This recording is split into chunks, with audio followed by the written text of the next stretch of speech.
Welcome to another episode in the Top 100, but before we get started, I just got a few words to say. Prepare to fast forward! Preparing to fast forward. Fast forward! Fast forwarding, sir.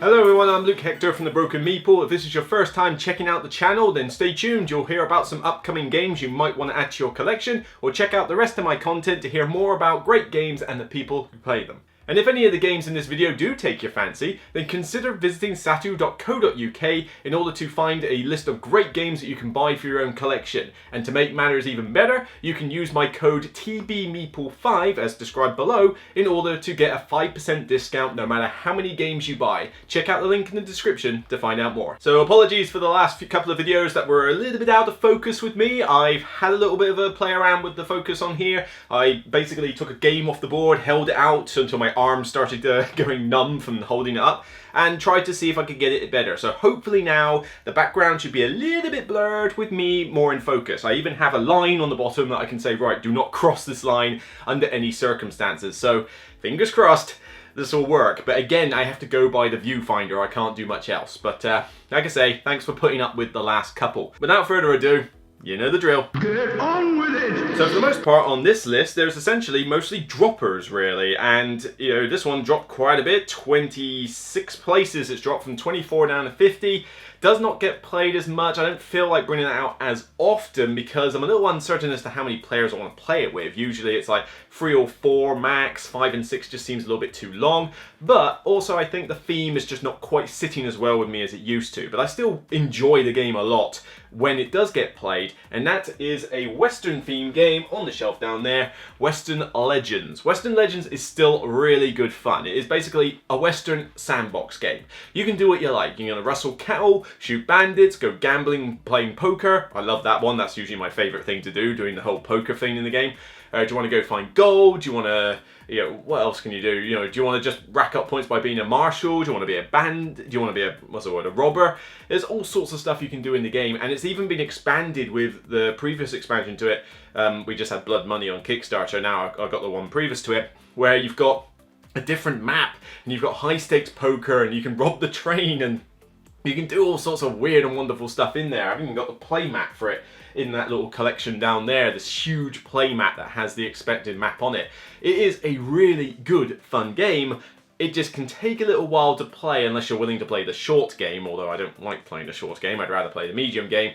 And if you've got less players, you could always play the long game, so at least you can tailor it. But when I've got to teach new players this game, there's quite a lot to teach. You have quite a lot of options at your disposal, and I usually prefer to play this with people who I know, who are like, oh yeah, we've played this game before, let's just get into it. But when we do, we're making references, even though I know next to nothing about Western movies. I mean, what Westerns have I even seen? You know, anything that I've seen that is set in the Wild West doesn't really even count as a Western. I mean, we've got, what, Back to the Future 3, Wild Wild West, Cowboys and Aliens.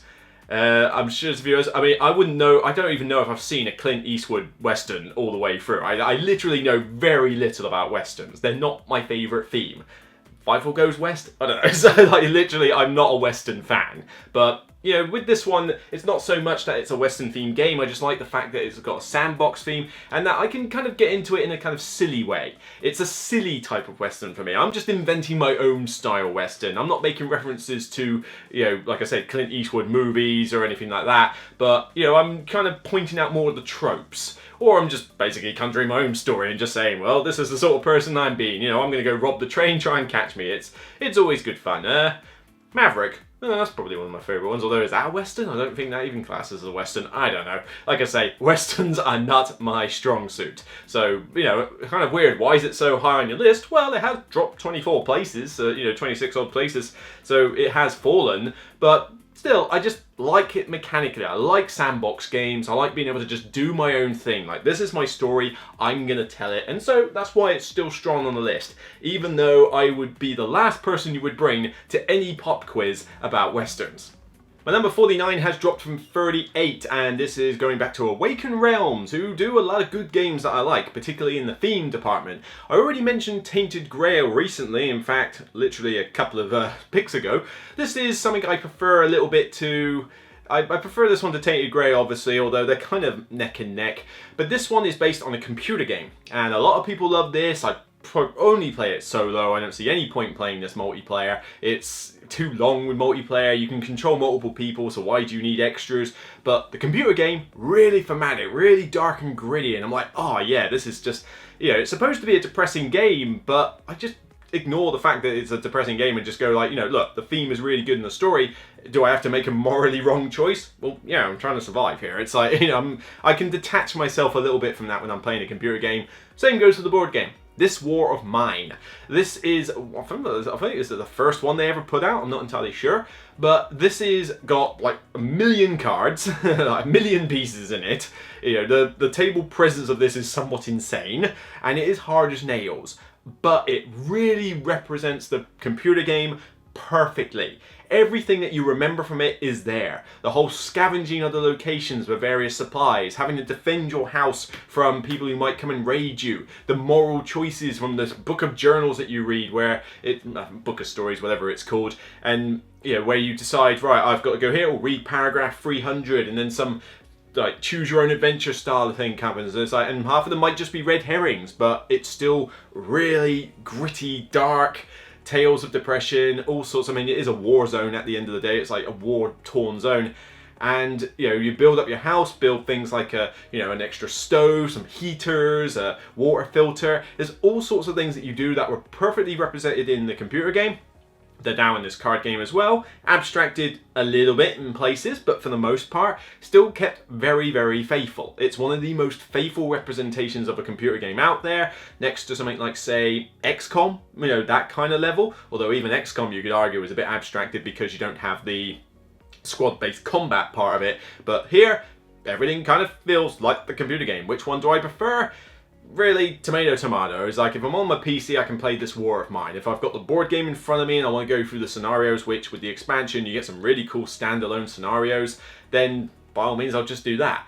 But yeah, definitely not one for the faint of heart, and definitely not one for those who want an easy game, you know, because this one will beat you down senseless if it gets a chance, and it gets a lot of chances to do that. But it's still just fun to tell the story, even if you do lose. It's like, oh, I lost, but then how you lost? What was the story? How did it end? How did it end badly for your people? And yeah, there's a lot of dark terms in here, you better get used to it, but it's just one of the most thematically rich games I have got.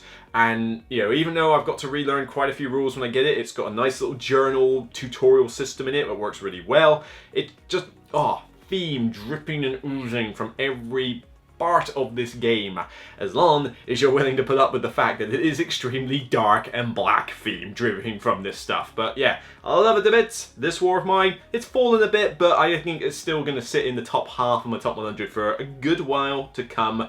I've not got the latest expansion to it. I don't really see the point. There's enough content in it as it is, and I don't even use all the content, so I'm kind of good now. But yeah, this War of Mine, really, oh yeah, really nice and thematic. My number 48 has dropped 7 places. I thought I'd lost it actually, because I was sort of like, where is this game? It's got to be in my collection somewhere. And it's like, it's trying to hide behind the curtain. And that is the comedy extravaganza Sheriff of Nottingham. I love negotiation games. Negotiation games are just good, solid fun. You're interacting with other players, you're laughing, they're cursing each other, you know, they're lying to each other's faces, backstabbing. It's like all that cool stuff you get in negotiation games. Here though, you've got the funny theme with it where you're trying to smuggle your goods past the sheriff, and we take it in turns, and everybody's sort of like, you know, oh, what have you got in here? Free bread.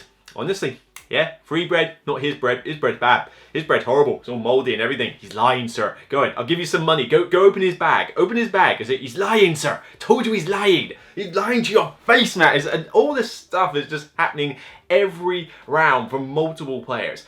Granted, it's a fragile game. You play this with a dry group or people who don't get into the theme or aren't, you know, who are opposed to the concept of bribery, this will fall flat like crazy. And I have met some people like that. It's like, seriously, this is a game you're supposed to negotiate and bribe, get into it. But no, they'll take it seriously and be like, here's my bag, do what you like. Yeah. yeah, fail. And I don't even mean the game fail, I mean the player fail, seriously. Would it kill you to have some fun? But when you get the right group who are just like, you know, look, this is a funny, silly game, it's good laugh, who cares who wins, I just want to have fun with the whole negotiation part, then it's an absolute blast. The expansion added some really cool modules to it, like laws, black market, extra players, extra deputies, and it just makes for a really good fun game that doesn't take too long, although with 5 and now 6 players it can drag on a little bit. You do need the timer app, which I think is on Android, and it might be on Apple as well, I'm not sure, but essentially adds some backing music and sound effects, which is all nice, but it also has a built-in timer for the sheriff phase. I do highly recommend you get that companion app, it's free, and use the timer app, because otherwise your negotiation phase can drag the game out way too much.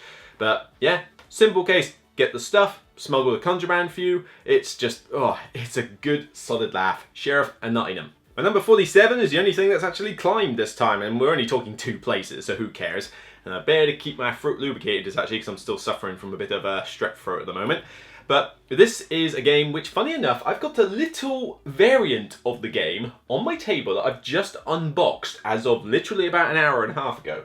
And this is a game that a lot of people seem to rag on. It's like it's got the Catan problem at the moment, where people go, oh, this was a really good game and now I hate it. It's like, why? The game is fantastic. I love it. I'm keen to see how the small version of it does, and that is Mysterium. Mysterium's great. Yes, we've got Obscurio. It's a different style of game with the same kind of mechanic, but it's still great. I have both.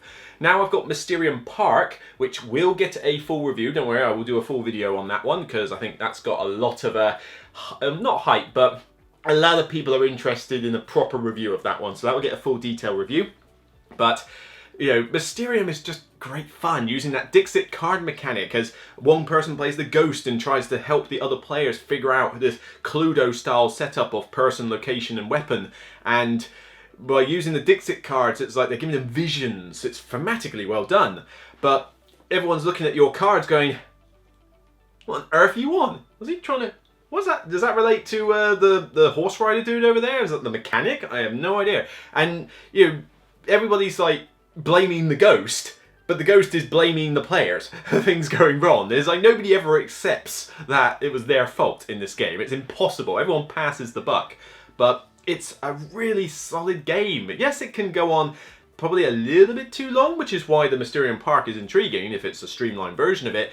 But we're talking, what, an hour and a half tops for this game? That's not that long. The box says 42 minutes. Yeah, that's a load of rubbish. But it just really looks the part. You've got this big giant DM screen with the cards on, which is a bit of a fiddly setup issue. But when you get into it, I just love the smoothness of doing those Dixit cards. I mean, I think the mechanic of using the picture cards is just a fun thing with me. I think I've got 4 or 5 games in my collection that use that Dixit card mechanic, and it's just one that I like. A picture speaks 1,000 words, and you can get a lot more of it than just a bunch of cards with text on them. But it does up to 7 players, which is always good. You know, it's nice to have something that can cater for those weird numbers. And yeah, it's just still remaining strong. I mean, it's risen 2 places. I still really like bringing this one out. Although half the times they're at board game cafes, so it's like, well, we've got a few of us. Have you ever played Mysterium? No? Rip. And then I get to be the ghost, because I'm teaching the game, which is great, because the ghost is my favourite character to play. I love being that whole, like, having Dixit cards and deciding, would this work? That line of thinking, hang on, you're focusing more on colours, right? Maybe if I give you these cards, that'll be good. You can make those kind of tactical decisions, but even then, I just love the idea that I get to sit there, be quiet, apart from explaining the rules, and getting the game forward, and secretly in my head going, yeah, you're good, you're good. You're talking sense, boy. Yeah, you shut up. It's like, no, you're on the right track. And it's like, quiet, I will smash you. It's like, you get really riled up with some players who are constantly luring other players away from the correct answer because they've got some weird abstract way of thinking. It's like, no, don't, shut up. It's just a great system. And it won't be the first time you'll see something like that on the list, but that's to come a little bit later. So, yeah. People still like to rag on this one. It's like, oh, yeah, Mysterium's boring. I don't like it anymore. It's like, why? What? How did it suddenly get bad? Mysterium's awesome. It's my number 47. Deal with it. Everybody got that? My number 46 has dropped, I think the biggest here. Ooh, 27 places. This one really has dropped, and it may fall a bit more in the future. Not because I don't like the game, but it does have a fair bit of setup. It's quite a fair bit to teach, especially for new players, but it requires tactics which new players aren't really going to get.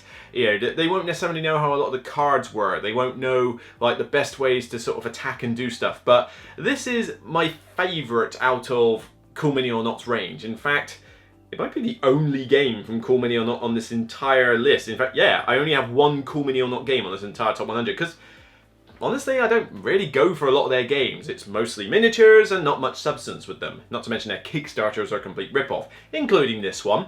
But this is the last time I got ripped off on such a thing.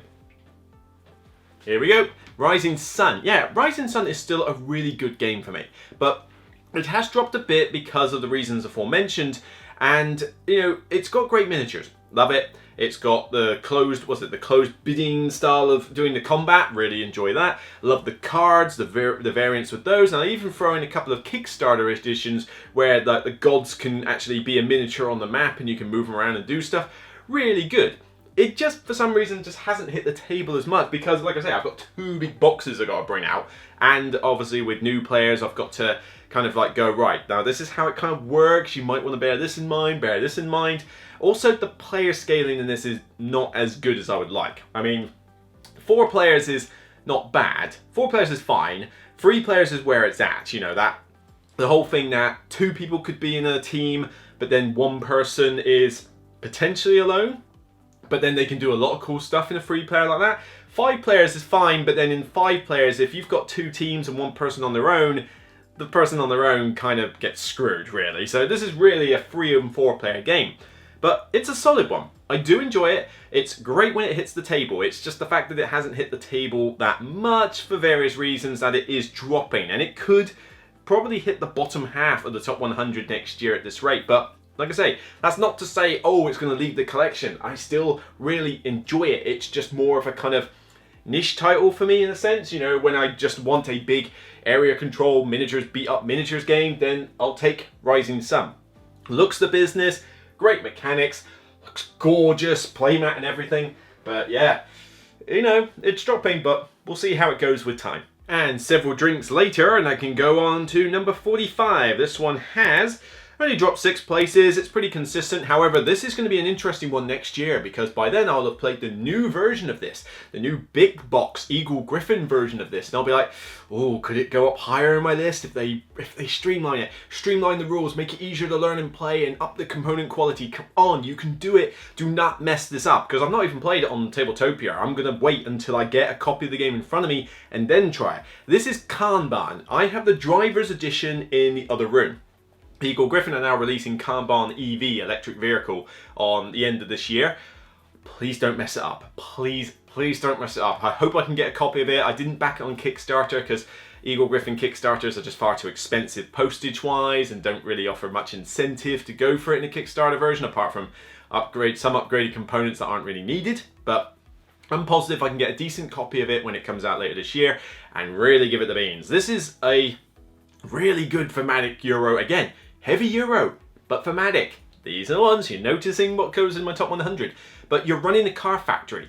So you are like the manager and you're trying to build the cars from like design blueprints, get the parts, assemble it, test them on the track, upgrade their parts, build up your garage, you know, start learning how to do certain things, get certifications in various departments so you can get bonuses. And all the while it's done by a clever little worker placement system where you've got Sandra, your boss, who's constantly going through the different departments as a timer in the game, but also is kind of a threat because you either play her in I'm in the nice mood or I'm in the mean I'm going to kill you mood. And we've all dealt with bosses in both of these states. The nice one gives you points for doing well. The mean one penalizes you for not doing well. Personally, I like playing it on meme mode more, but it'll be interesting to see how they've balanced it because in the previous version you could exploit the nice one way too much. I hope they've improved on that this time. But for me, it's the theme of running a car factory that does it for me. You know, starting from the ground up, like here's my Lamborghini design, now I need the parts. Right, now I'm gonna get it assembled, and now look at me, I can test my Lamborghini on the track. All the while I'm doing my studies, and it's like, oh, you bookworm, you know, you're studying so hard, yeah, teacher's pet. whereas I'm trying to like barely pass my A levels or something in driver's ed. I'm not sure what the exams are in here, and all the while you're sort of looking over your shoulder, going, "It's like, oh hi Sandra, how's it going?" It just creates a lot of cool moments like that, and I know I'm kind of hamming it up a bit for what it's intended to do, but this is kind of what I'm liking a lot of these heavy Euros that give me a good dose of theme. Now, it's remained steady, still really like it. It's not my favourite Vital Lacerda game though, because you'll notice I've got a lot of them on my list, but the favourite will come up later. But this one is still really solid. It just had a very busy board. It was like one of the worst rule books for a heavy Euro ever. It just had a lot of problems that stopped me wanting to bring it out more. This is why I am really banking on the new Kanban EV. Please, make it like one of my top 10s of 2020. Please do not mess this up, Eagle Griffin. Cannot wait to play it. Whew, expect a few jump cuts now because I can barely talk for a few minutes before I'm actually needing them bad knees or a drink or a cough. But my number 44 from Garphill Games has dropped 10 places, and it's a solid game, solid worker placement, but I like worker placement games that throw a bit of a twist on how it works, and this one is no exception. You are Vikings trying to, go and conquer, pillage various other villages, but you've got to build up a crew. You can expand the game to fight chieftains and drink mead for bonuses. It is, of course, Raiders on the North Sea, with the caveat that both expansions are in the game. Well, I suppose more the first expansion, Hall of Heroes. The Fields of Fame one can kind of take or leave, but certainly that first expansion needs to be in the game. I've got a playmat, yes I have indeed here we go. Yep, Raiders of the North Sea playmat that has both expansions on it. It's a thing of beauty when it comes out on the table, but this game is just really cool. Such a simple worker placement tweak, but it adds such depth, where you place a guy out, do the action, but then you have to take a guy from any of the locations and do the action of that location. So whether somebody's put and left a meeple on a space, it can actually be really annoying at times, because it's like, oh, I really wanted to do that action first, but I've got to do that one second because I have to lift the meeple off it. It can cause some great turn angst, but even then it's just a nice little tweak that you get to do two things every round, with the fact that you've got to leave meeples of different colours all over the place, because as you go and pillage other locations, you essentially get better meeples that let you do stronger actions. But of course, when you place them down, somebody else is likely to come by and go, yoink, I wouldn't mind using that, so the meeples don't necessarily belong to you. Apart from that, the rest of the mechanics are pretty simple and abstracted to an extent. You go to these different areas, you roll some dice, add up your power value, and see if you can beat the location. If you do, get the resources as rewards, trade them in for points or to get other cool bonuses. But I think what sells this one to me particularly, other than the fact that it's a very clean, cool worker placement game, is the crew. I love the idea that you've got your ship with 5 slots in it, and you grab these crew cards and you build up your own motley crew of people, some of which will not survive the entire game, but it's just, I don't know, it just comes off really cool and thematic, and it's a good, solid hit for me. I mean, I want to play it with the expansions all the time, but if I can get that set up, really good, enjoyable game. If it didn't have the expansions in it, I don't think it would make my top 100. It's just not enough in the game to keep me enticed to come back over and over again, despite the fact I think it's solid in its base game format. But with the expansions in, give me that playmat. Whew, love this one. Now this one is my second favourite Mind Clash game of all time, and it is basically Inside Out, the Euro game. It is a weird game where you are controlling these emotions, these like avatar emotions of like fear and despair and all that lot, and you're putting all these little mini emotions out in a big area control game for this dreamscape. I mean, it is a weird theme and the art reflects it, but Cerebria, the Inside World, is a really good team-based Euro game. With the expansion, you can play all against all in a kind of multi-faction setup, and that's good fun. I like it, but if you're going to play that, then people need to know what they're doing, because if you let Balance, the third faction, run away with it, they're going to win. So it's a little bit hard to use that faction, but I love playing it in its normal 2v2 format. 2 people on the light side, I guess you can call it, the happy emotions, and 2 people on the miserable emotion side. I mean, you need all the emotions, you need fear, as well as you need love. It's cool. Inside Out, in fact, yeah, that Pixar film, Inside Out, go watch it if you haven't. It's like top 3 tier of like some of the best they've ever put out. It is such a good movie. You know, you will be shedding a tear in it in at least 2 or 3 places, but it's a really cool film. But the game itself, very complex. I mean, there's a lot going on in this, but it's essentially an area control game. You've got these different areas that you have to put your avatar in and put these emotion cards in, all of which have different special abilities and different power levels. But depending on where you control, gives you command of these different locations so that you can get bonuses or cheaper use of them. You've got a board in front of you with a ton of abilities that you can upgrade, completely different every game, so you can really tailor your strategy. And the idea that you work in a team also comes off well. The idea that your neighbor next to you is helping you get the objectives that you need, some of which are common and one of which is secret. But you work together to say, right, well, I need to go over here and do this, but my weakness is this. Can you shore that up? Can you go over there and help out with this? I was like, fair enough, but we need to stop them doing this. And of course, your opponents can hear what you're debating, so it works both ways. But it's one of those games that's, it's not too difficult to play. It's just really hard to sort of get past that learning barrier. It's got a steep learning curve with the rules and what on earth's going on, because it's a game almost unlike any other heavy Euro. It really is truly unique. And it's got a cool solo mode to boot as well, even though, again, a lot of the rules I got to absorb for it. Yeah, I don't think you'll be getting a solo play of that one anytime soon, but it's just, it looks gorgeous, all this surreal artwork with the emotions, but I love the thinkiness of it. I just think it's one of those themes that, even though it's abstracted to an extent, I can make references to, like I say, Inside Out and various other movies that have done this sort of thing. But I think just the aesthetics of it combined with the really interesting team play mechanics of it, just get into it. And I think the variety helps as well. The fact that you've got all these different emotions with different powers. The fact that your board can be upgraded in tons of ways. You've got the different avatar that you control with its own special power. You've got bonus tiles you can grab. The emotions can be upgraded to powerful emotions, and you'll barely get to do that a lot in the game itself, but the ones that you do, it'll feel like the game's really different when you do it, and it's just very rewarding to sort of almost a bit like Pokemon go is like, I have, despair, I choose you, do, you almost hear the Game Boy music in the background, but it is like, despair has evolved into downright miserable, I don't know, whatever name you want to call it, but it's just really good fun, but it does have that steep learning curve, and I feel pain that this one just isn't getting a lot of buzz. I don't know why. You can get this quite cheap in a lot of places, and seriously, if you get a chance to pick up a retail copy of this for as stupid cheap prices as I've seen it going, like 30, 40 quid, do so. Really, you won't regret it. Do it! Do it, do it, do it! My number 42 is the new addition to this list, and it's somewhere on this shelf. Can you guess? Oh wait, it's on the bottom shelf. You won't be able to guess it, that's unfair.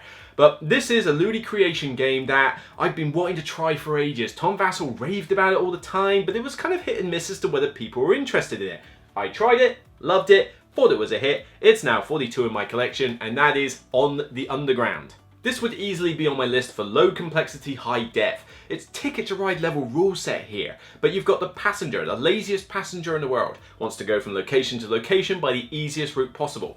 You're building your networks along this London Metro map to try and get the passenger to use your tracks as often as possible. The more times he jumps on your track, the more times you get points. But you can connect up various spots on the board to get points by other means. You know how the passenger's going to move every round. The rule set is not complicated, even though some people will claim it is. But it's just a really nice looking board. It's got a stark white board with the clearly represented map all over it.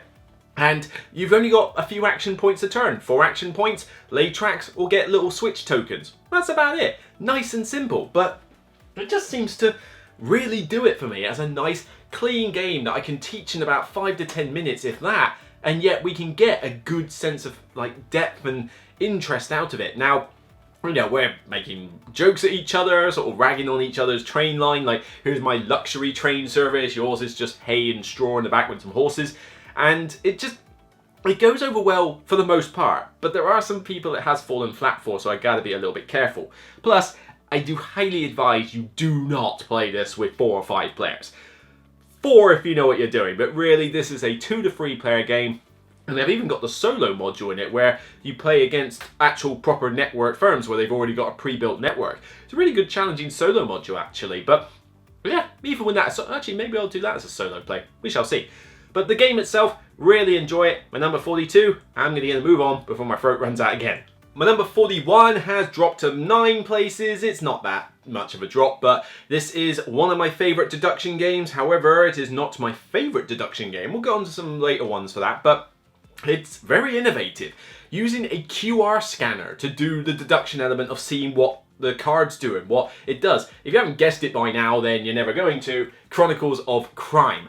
Chronicles of Crime, I've got the Kickstarter stuff coming later this year, but the stuff I've got to date with the expansions, really solid. I mean, it's just the classic thing of, I'm a detective trying to solve a case, a murder, a robbery, whatever. But the way that you scan the cards with its QR system is really cool.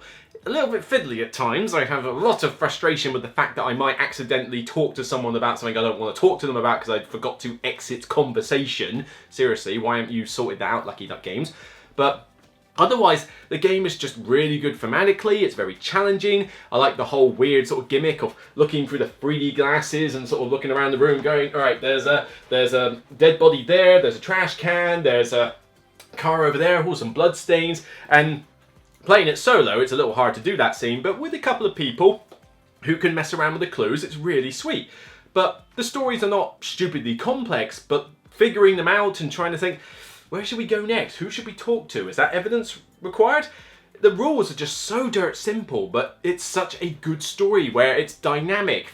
People can die off at random times. It's like, oh, I didn't expect that. What do we do? Maybe we should have talked to them more. I don't know. Really good setup. And when it's all said and done, you do your final questions, see how well you do. I tend to fail it more often, but, you know, I suck at deduction games. But it's just a really good, solid system. Again, not my favourite deduction ever. However, I think it's probably my second favourite deduction game ever. So, you know, it's not exactly a bad thing for it. But it's innovative, it's clean, just needs that little bit of a tweak to its app, but otherwise works great. And the fact that you can just come out with module after module for it. I mean, we're going to do we're going to do a futuristic one in medieval times, and another weird one or something that's coming out later this year, the Chronicles as they call it. So this can go on forever. It's a solid hit, really enjoy it. Number 30, what is that? My number 41, sorry. Chronicles of Crime. Whew.